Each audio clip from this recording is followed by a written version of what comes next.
આજે જામકંડોરણામાં વિશ્વ હિન્દુ પરિષદ તથા બજરંગ દળ દ્વારા રામનવમીના પાવન પર્વ પર ભવ્ય શોભાયાત્રાનું આયોજન કરવામાં આવ્યું હતું। આ શોભાયાત્રાનું સવારે રામ મંદિરે મહાઆરતી કરી મંદિરના પૂજારી ગિરીશભાઈ અગ્રાવત દંપતીના હસ્તે પ્રભુ રામની પ્રતિમાનું રથમાં સ્થાપન કરી ત્યારબાદ શોભાયાત્રાની શરૂઆત કરાઈ હતી। આ શોભાયાત્રા રામ મંદિરથી શરૂ થઈ પટેલ ચોક, મેઇન બજાર, પાર્વતી કુવા, અન્નપૂર્ણા માતાજીના મંદિર, ભાદરા નાકા, બસ સ્ટેન્ડ થઈ નગર નાકા થઈને રામ મંદિરે પૂર્ણ થઈ હતી। શોભાયાત્રા દરમિયાન રસ્તામાં વિવિધ સ્થળોએ સેવાભાવીઓ દ્વારા શરબત, ઠંડા પીણાની વ્યવસ્થાઓ કરવામાં આવી હતી।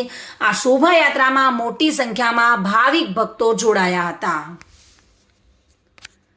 જામકંડોરણાથી વિમલ સોંદરવા સાથે bureau report, today Gujarati news.